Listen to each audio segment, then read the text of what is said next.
أعوذ بالله من الشيطان الرجيم بسم الله الرحمن الرحيم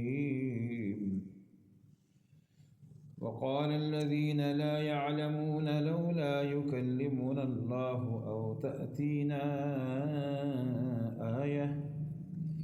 كذلك قال الذين من قبلهم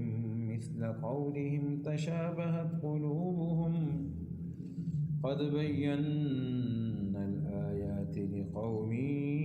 يوقنون إنا أرسلناك بالحق بشيرا ونذيرا ولا تسأل عن أصحاب الجحيم ولن ترضى عنك اليهود ولا النصارى حتى تتبع ملتهم قل إن هدى الله هو الهدى ولئن اتبعت أهواءهم بعد الذي جاءك من العلم ما لك من الله من ولي ولا نصير الذين آتيناهم الكتاب يتلونه حق تلاوته أولئك يؤمنون به ومن يكفر به فأولئك هم الخاسرون يا بني إسرائيل اذكروا نعمتي التي أنعمت عليكم وأني فضلتكم على العالمين واتقوا يوما لا تجزي نفس عن نفس شيئا ولا يقبل منها عدل ولا تنفعها شفاعة ولا هم ينصرون.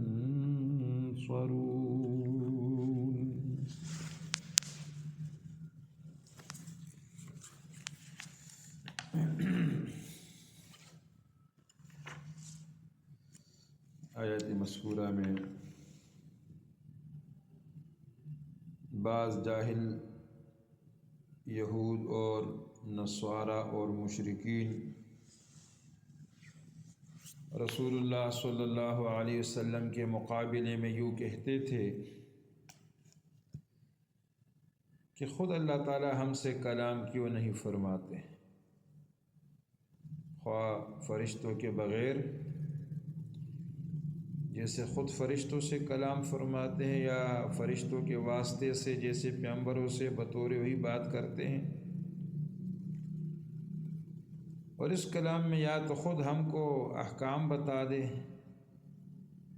کہ دوسرے رسول کی ہم کو ضرورت ہی نہ رہے، یا کم از کم اتنا ہی کہہ دے کہ محمد صلی اللہ علیہ وسلم ہمارے رسول ہے، تو ہم انہی کی رسالت کے قائل ہو کر ان کی اطاعت کرنے لگیں گے، یا اگر کلام نہیں کرتے تو ہمارے پاس کوئی اور دلیل ثبوت رسالت آ جائیں تو ہم مان لیں گے۔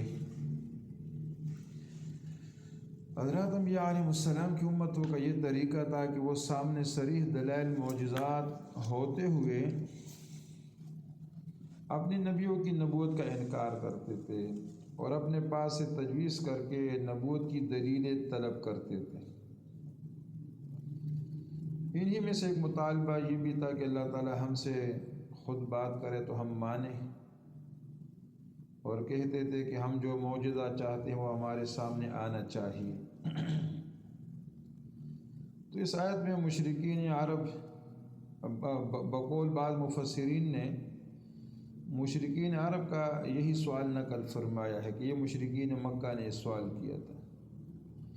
اور بعض مفسرین نے فرمایا کہ اس سے یہود اور نصارہ مراد ہے۔ اگر مشرکین عرب مراد ہو تو ان کے بارے میں تو صحیح ہے، لا يعلمون الذین لا يعلمون، وہ لوگ جو نہیں جانتے، اور یقیناً یہ لوگ ان پڑھ تھے، امی تھے، کسی کتاب کے حامل بھی نہ تھے۔ اور اگر یہود اور نصارہ مراد ہو تو ان کو لا یعلمون یعنی نہیں جانتے، اس لیے فرمایا کہ انہوں نے جانتے ہوئے انجان ہونے کا کام کیا۔ پھر فرمایا كذلك قال الذين من قبلهم مثل قولهم تشابهت قلوبهم، یعنی ان سے پہلے جو لوگ تھے انہوں نے کفر، عناد، سرکشی پر کمر باندھی ہوئی تھی، انہوں نے بھی اس طرح کی باتیں کہی تھیں اور ان کے قلوب ایک دوسرے کے مشابہ ہو گئے، یعنی موجودہ کے اور ان کے کفر اور عناد اور سرکشی میں اور انکار حق میں یہ لوگ اور جو ان سے پہلے تھے ایک جیسے ہو گئے۔ وقال الذین لا يعلمون، اور کہتے ہیں جاہل، لا يعلمون جاہل لوگ جو نہیں جانتے، لولا يكلمون اللہ، اللہ ہم سے کیوں کلام نہیں کرتے، او تأتینا آیہ، یا ہمارے پاس کوئی اور دلیل ثبوت رسالت کے لیے آ جائے۔ تو حق تعالیٰ اولاً اس بات کا جاہلانہ رسم ہونا بتلاتے ہیں کہ یہ ان کی جاہلوں کی رسم ہے۔ كذلك قال الذين من قبلهم مثل قولهم، ایسے ہی کہا تھا ان لوگوں نے جو ان سے پہلے تھے، مثل قولهم انہی جیسی بات۔ تشابہت قلوبهم، تو کچ فہمی میں اگلے پچھلے جاہلوں کے قلوب باہم ایک دوسرے کے مشابہ ہو گئے، ان کے قلوب آپس میں مشابہ ہو گئے کچ فہمی میں۔ تشابہت قلوبهم، ان کے دل ایک جیسے ہو گئے۔ قد بینا الآیات لقوم یوقنون، اور فرمائے کہ ہم نے تو ان لوگوں کے لیے دلیل بیان کر دی ہے جو یقین رکھنے والے ہیں۔ یقین رکھنے والوں کے لیے یہ دلیلیں ہیں، ان کے لیے کافی اور نافع ہو سکتی ہے جو یقین اطمینان حاصل کرنا چاہتے ہیں۔ اور جو معترضین ہیں تو ان کے لیے ہزاروں دلائل بھی سامنے لائے جائیں، پھر بھی وہ اعتراض ہی کریں گے اور یہی کہیں گے کہ ہم نہیں مانتے۔ قد بینا الآیات لقوم یوقنون، فرمائے ہم نے بہت سارے آیات بینات ان لوگوں کے لیے یقین رکھنے والے ہیں ان کے لیے بیان کیے ہیں۔ تو تمام انبیاء سابقین علیہ السلام کو معجزات دیے گئے، وہ ان کی نبوت رسالت ثابت کرنے کے لیے کافی تھے، اور نبی آخر زمان حضرت محمد صلی اللہ علیہ وسلم کی رسالت پر بھی بڑے بڑے معجزات اور دلائل واضح سامنے آ چکے ہیں۔ منکرین اور معاندین تو ماننا ہی نہیں ہیں، جن کے دلوں میں اتباع حق کا جذبہ ہے اور جو حق سامنے آنے کے بعد حق کو تسلیم کر لیتے ہیں اور حق کو حق جان کر مان لیتے ہیں اور ایمان لے آتے ہیں، تو یہ دلائل انہی لوگوں کے لیے مفید ہوتے ہیں۔ اور منکرین کا طریقہ یہ رہا ہے کہ جو بھی کوئی معجزہ ان کے سامنے آیا اس کو جادو بتلا دیا اور حق کو ٹکرا دیا۔ فرمایا وَإِن يَرَوْا آیَةً يُعْرِضُوا وَيَقُولُوا سِحْرٌ مُسْتَمِرٌ، کوئی معجزہ دیکھتے ہیں تو اس سے اعراض کرتے اور کہتے ہیں کہ یہ تو جادو ہے مستمر جو کبھی ختم نہیں ہوگا، چلتا رہے گا۔ وَأَقْسَمُوا بِاللَّهِ جَهْدَ أَيْمَانِهِمْ لَئِنْ جَاءَتْهُمْ آیَةٌ لَّيُؤْمِنُنَّ بِهَا قُلْ إِنَّمَا الْآيَاتُ عِندَ اللَّهِ وَمَا يُشْعِرُكُمْ أَنَّهَا إِذَا جَاءَتْ لَا يُؤْمِنُونَ، انہوں نے خوب زوردار قسمیں کہا کہ اگر ہمارے پاس ایسا معجزہ آ جائے جس کی ہم فرمائش کرتے ہیں تو ہم ضرور ایمان لے آئیں گے۔ تو فرمایا آپ فرما دیجئے کہ سب نشانیاں اللہ ہی کے قبضے میں ہیں، اور پھر مسلمانوں سے خطاب ہے تم کو اس کی کیا خبر کہ نشانی فرمائش کے مطابق ظاہر ہو جائے تو یہ لوگ اس وقت ایمان نہ لائیں گے تو پھر کیا ہوگا، ان کا پھر کیا حشر ہوگا۔ تو اپنی طرف سے تجویز کر کے دلائل معجزات طلب کرنا ایمان لانے کے لیے نہیں تھا بلکہ محض ضد اور عناد مقصود تھا، اور اسی پر تلے ہوئے تھے، ایمان یقین کا ارادہ نہیں رکھتے تھے۔ اس کے بعد نبی علیہ السلام کے لیے تسلی کا مضمون ہے، کیونکہ آپ تو رحمت للعالمین تھے، اور رحمت للعالمین کا تقاضا یہ تھا کہ آپ کو اس جہالت اور عناد کی بدولت دل تنگی پیش آئی ہے، یعنی آتی تھی، اور ان کے ایمان نہ لانے کی کوئی صورت سمجھ میں نہ آنے کے سبب آپ آزردہ خاطر ہو جاتے تھے، غمگین ہو جاتے تھے۔ اس لیے اللہ تعالیٰ نے آپ کی تسلی کے لیے فرمایا اِنَّا أَرْسَلْنَاكَ بِالْحَقِّ بَشِيرًا وَنَذِيرًا وَلَا تُسْأَلُ عَنْ أَصْحَابِ الْجَحِيمِ، ہم نے آپ کو یعنی بھیجا ہے حق کے ساتھ بشیرن اور جنت کی بشارت دینے والا اور دوزخ سے ڈرانے والا، یعنی وہ اعمال جو دخول جنت کا سبب بنے وہ آپ اعمال بتا رہے ہیں، جن میں سب سے بڑی چیز ایمان ہے، اور ڈرانے کے مفہوم میں ان اعمال سے باخبر کرنا شامل ہے جو دوزخ میں لے جانے والے ہیں، جن میں سب سے بڑی چیز کفر شرک ہے۔ تو ہم نے آپ کو حق کے ساتھ بشیر نذیر بھیجا ہے۔ وَلَا تُسْأَلُ عَنْ أَصْحَابِ الْجَحِيمِ، اور آپ سے پوچھ نہیں ہوگی دوزخ میں جانے والوں کے بارے میں، آپ سے دوزخ والوں کے بارے میں کوئی سوال نہیں ہوگا۔ تو اس میں آپ کو تسلی دی گئی ہے کہ جو لوگ مسلمان نہ ہوں آپ ان کے بارے میں پریشان نہ ہوں، آپ اپنا کام کیے جائیں، اللہ کا کلام پہنچائیں، حق کو واضح طور پر بیان فرما دیں۔ آگے ایمان کو قبول کرنا نہ کرنا مخاطبین کی ذمہ داری ہے۔ آپ سے کوئی سوال نہیں ہوگا کہ کافروں نے اسلام کیوں قبول نہیں کیا اور وہ دوزخ کے مستحق کیوں ہوئے۔ زبردستی ایمان قبول کرانا آپ کی ذمہ داری نہیں ہے، آپ کا کام ہے پہنچا دینا۔ فإنما عليك البلاغ فذكر انما انت مذکر لست علیہم بمسیطر۔ فرمایا آپ حق کی یاد دہانی کرتے رہیے، آپ تو مذکر ہی ہے، یاد دہانی کرانے والے، آپ مسلط نہیں ہیں۔ اور فرمایا نحن اعلم بما یقولون وما انت علیہم بجبار فذکر بالقرآن من یخاف وعید۔ ہم ان باتوں کو خوب جانتے ہیں جو وہ کہتے ہیں، اور آپ پر جبر اکراہ کرنے والے نہیں ہیں، آپ ان پر جبر اکراہ کرنے والے نہیں ہیں، سو آپ ان کو قرآن کے ذریعے نصیحت فرماتے رہیے اور میری وحی سے ان کو ڈراتے رہیے۔ اس کے بعد فرمایا وَلَن تَرْضَىٰ عَنْكَ الْيَهُودُ وَلَا النَّصَارَىٰ حَتَّىٰ تَتَّبِعَ مِلَّتَهُمْ۔ فرمایا کہ یہود اور نصارہ یہ ایسے ہٹ درم لوگ ہیں جو آپ سے کبھی بھی جو ہے راضی نہیں ہوں گے یہاں تک کہ آپ ان کی ملت میں داخل نہ ہو جائیں۔ تفسیر معالم التنزیل میں ہے کہ یہود اور نصارہ نے نبی علیہ السلام سے سوال کیا کہ آپس میں کچھ صلح کر لیں،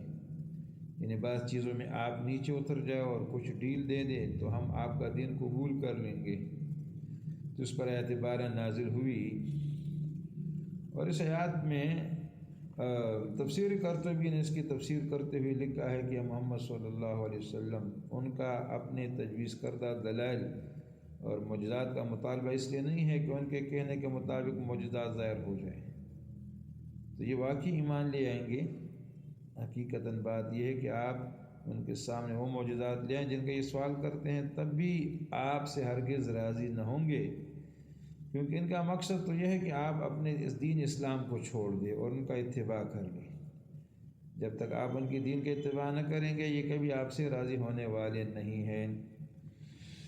وَلَن تَرْضَىٰ عَنْكَ الْيَهُودُ، اور ہرگز راضی نہیں ہوں گے تجھ سے یہود، وَلَا النَّصَارَىٰ، اور نہ نصارہ، حَتَّىٰ تَتَّبِعَ مِلَّتَهُمْ، یہاں تک کہ آپ ان کی دین کا اتباع کر لیں۔ قُلْ إِنَّ هُدَى اللَّهِ هُوَ الْهُدَىٰ، آپ کہہ دیجئے کہ بے شک اللہ کی ہدایت جو ہے وہی ہدایت ہے،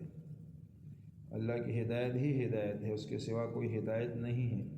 اس کے خلاف جو کچھ ہے وہ غلط ہے، گمراہی ہے، اور اللہ کے ہاں مقبول نہیں ہے۔ لوگوں نے اپنے اپنے طور پر اپنی خواہشوں سے مذاہب بنا لیے ہیں، ان کا دین اختیار کرنے کا کوئی سوال ہی پیدا نہیں ہوتا، اور اگر آپ نے ان کی خواہشوں کا اتباع کیا جبکہ آپ کے پاس علم آ چکا ہے، آپ اللہ کی گرفت میں آ جائیں گے، اور اس وقت اللہ کی گرفت سے بچانے والا کوئی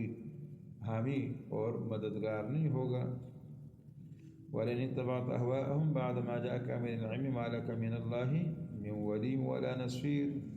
اگر آپ نے ان کی خواہشوں کا اتباع کیا بعد اس کے کہ آپ کے پاس علم آ چکا ہے، نبوت اور رسالت آپ کے پاس پہنچ چکی ہے،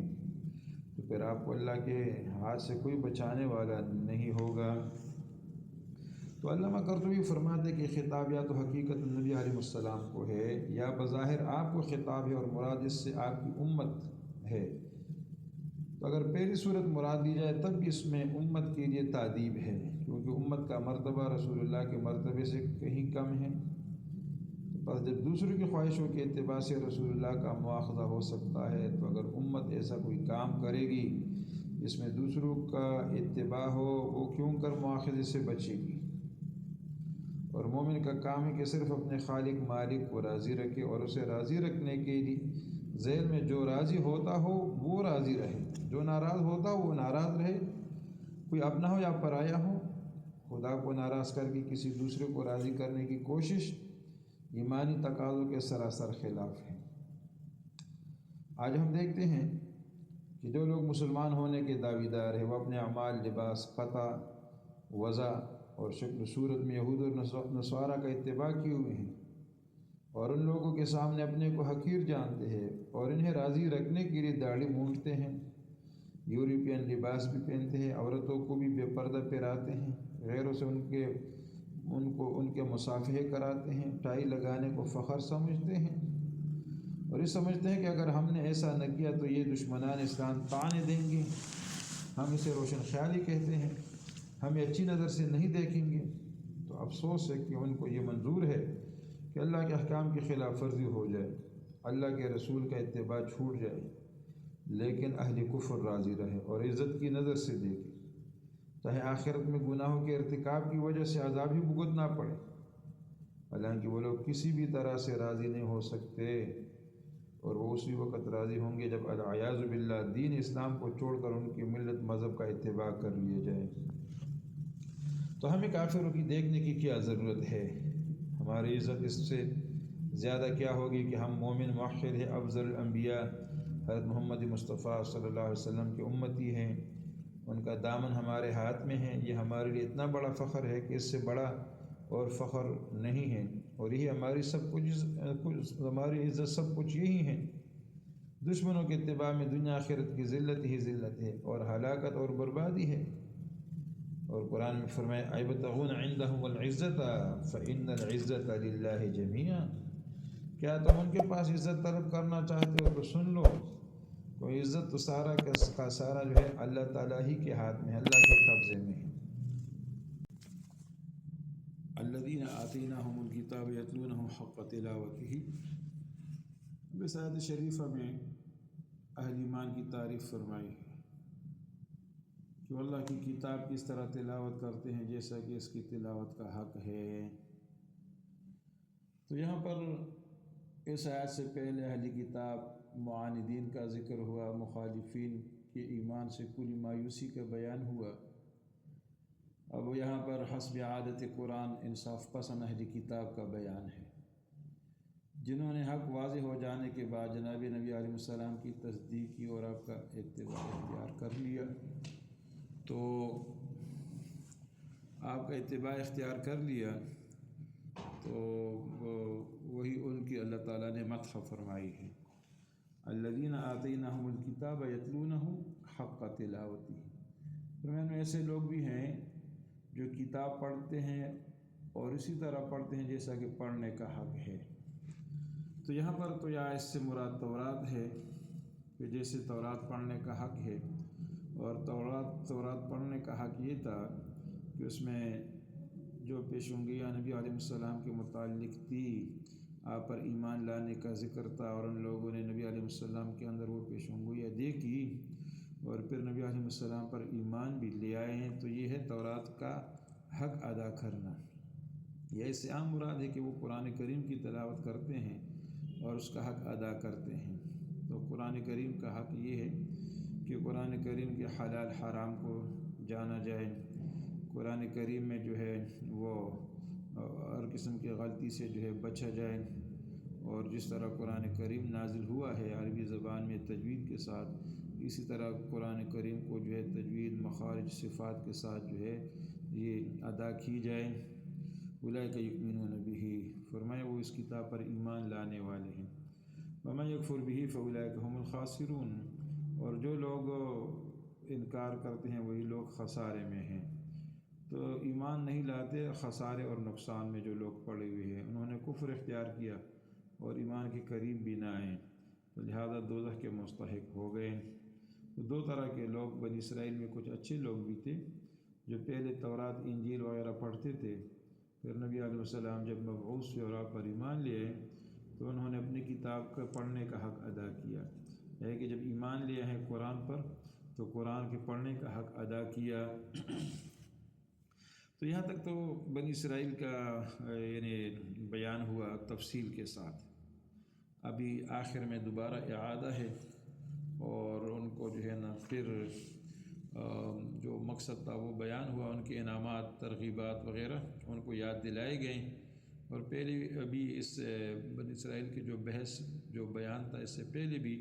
بتلایا گیا تھا کہ بنی اسرائیل اللہ کی نعمتیں یاد کرو، تو ہر نعمت گنوا کر ان کو کہا گیا کہ تم اپنی خصلتیں چھوڑ دو، نافرمانی چھوڑ دو۔ اللہ تعالیٰ کی کتنی انعامات تم پر جو ہے مبذول ہوئی، اور تم نے پھر بھی جو ہے انبیاء علیہ السلام کو تم نے تکلیفیں پہنچائی، کسی کو جو ہے قتل کیا، اور پھر نبی علیہ السلام کے خلاف تمہاری سازشیں، یہ سب کچھ پچھلے جو ہے دروس میں بیان ہوا ہے۔ تو آخر میں پھر جو ہے اعادہ ہے، فرمایا یا بنی اسرائیل اذکروا نعمتی التی انعمت علیکم وانی فضلتکم علی العالمین، اے اولاد یعقوب یاد کرو میری وہ نعمت جو میں نے تم پر کیے تھے، وہ نعمتیں جو میں نے تم پر کی تھی، وانی فضلتکم علی العالمین، اور یہ کہ میں نے تم کو فضیلت دی تھی تمام جہان پر، فی زمانہم اس زمانے میں، واتقوا یوما اور ڈرو اس دن سے، لا تجزی نفس عن نفس کہ جس میں کوئی نفس کسی کے کام نہیں آئے گا، شیئا کچھ بھی، ولا يقبل منها عدل نہ کسی کی طرف سے کوئی جو ہے عدل بدلہ قبول کیا جائے گا، فدیہ قبول کیا جائے گا، ولا تنفعها شفاعت اور نہ کسی کی طرف سے کوئی شفاعت سفارش اس کو نفع دے گی، ولا هم ينصرون اور نہ ان کو جو ہے کہیں سے کوئی جو ہے مدد کی جائے گی۔ تو کافر کی شفاعت نہیں کر سکیں گے، کافروں کے لیے تو شفاعت نہیں ہے، اور نہ مسلمان کافر کی شفاعت کر سکیں گے۔ ہاں ایمان والے مسلمان ایک دوسرے کی شفاعت کر سکیں گے، ایمان والوں کے لیے شفاعت ہے، وہ بھی اللہ تعالیٰ کے حکم سے ہوگا، اور اس کے علاوہ کوئی بھی جو ہے کسی کی سفارش نہیں کر سکیں گے۔ تو دوبارہ ان کو مقرر یا دہانی کرائی گئی کہ بنی اسرائیل اللہ کی نعمتوں کو یاد کرو، اللہ نے تم پر بڑی ساری نعمتیں مبذول فرمائی تھی، اپنی حرکتوں، بدعمالیوں، جھوٹی آرزو، تمناؤں، بچڑے کی پرستش، جادو کی پیچھے لگنے، فرشتوں کو اپنا دشمن بتانے، نبی علیہ السلام کی خدمت میں حاضر ہو کر لفظ راعنا کہنے، اس سے برا مراد لینا، یہ تمام چیزیں تمہاری برائیاں، بدعمالیاں تمہارے اندر تھی۔ تو فرمائے کہ اب واپس آ جاؤ، یہ تمام چیزیں چھوڑ دو اور موحد بن جاؤ، اور جناب رسول اللہ صلی اللہ علیہ وسلم پر دل اور جان سے ایمان لے آؤ، تو تمہارے لیے بہتر ہوگا۔ وآخر دعوانا